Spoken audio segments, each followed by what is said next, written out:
صباح الخير، صباح النشاط والحيوية. إن شاء الله تكونوا في تمام الصحة والعافية يا رب.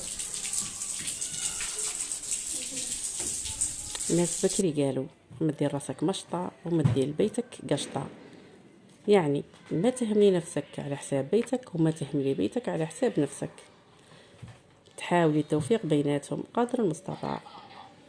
قضية تنظيم وقت برك، ماشي ملي تنوضي وانتي تهنبري وتنساي روحك. لا لا اختي، خصي كل يوم الحاجة، مثلا الفترة الصباحية تخصيها للتنظيف، تحضير الفطور إلى غيره، والفترة المسائية تهلاي في روحك، في شعرك، في بشرتك. حطي فكرة في راسك كأنه جايينك ضياف، ولا تتخيلي روحك معروضة للعرس، والله تطبقي هذه الفكرة خلاص تتعودي تولي تشعلي ودارك تشعل.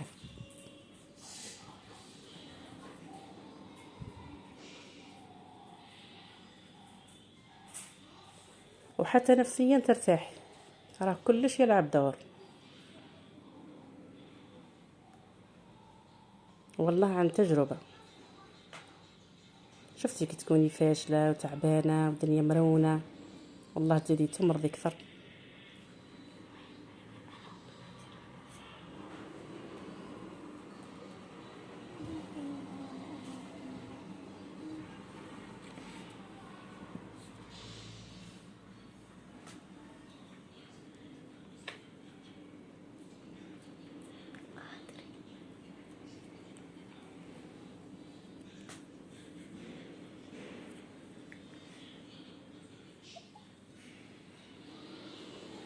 طبقوا النصيحة البنات،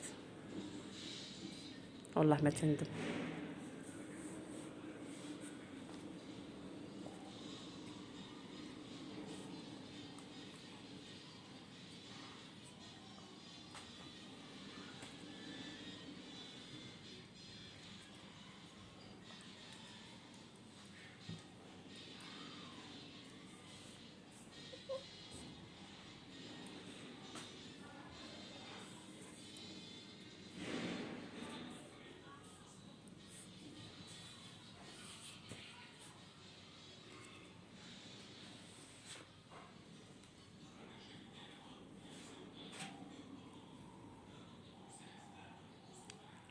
مزيان النقال كان يبقى.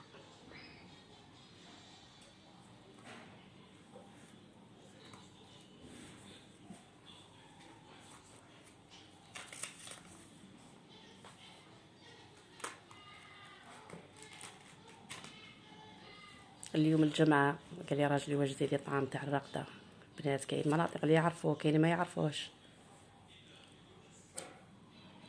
وهنا وجدت مايونيز نعطيكم المكونات تاعو البنات. فيه 3 فرماجات، حبة بيض، قرصة ملح فقط. ديريه في الخلاط وديري معاه فنجان زيت بالتدريج، شوفي القوام تاعو يخرج هايل البنات، وسهل في نفس الوقت، سهل التحضير تاعو. والاضافات كما تحبي، مغرف خل في الاخير، تكرفتي له سنه تاع ثوم حسب الرغبه طبعا.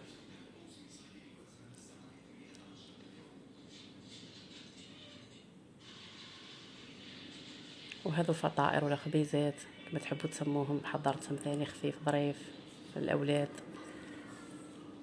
درت فيهم 500 غرام فرينه، وحبه بيض، فنجان صغير تاع قهوه مملوء زيت، ملح، ملعقه سكر، وملعقه خميره الخبز.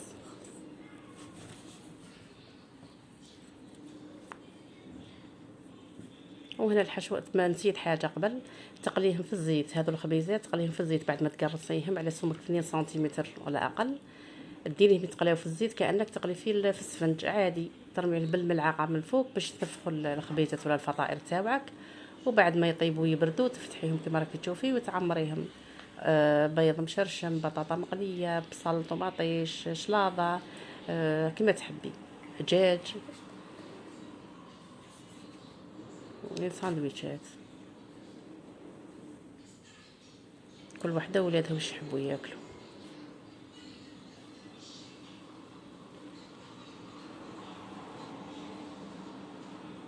ويوالمو بزاف فصل الصيف.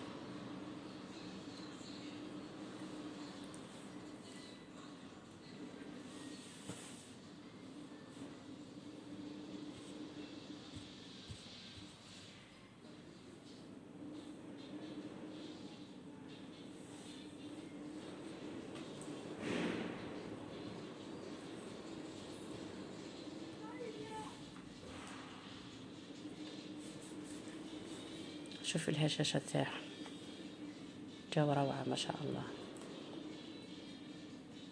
انا ولادي يموتوا عليهم هذو الفطائر، خاصه في فصل الصيف كما قلت لك.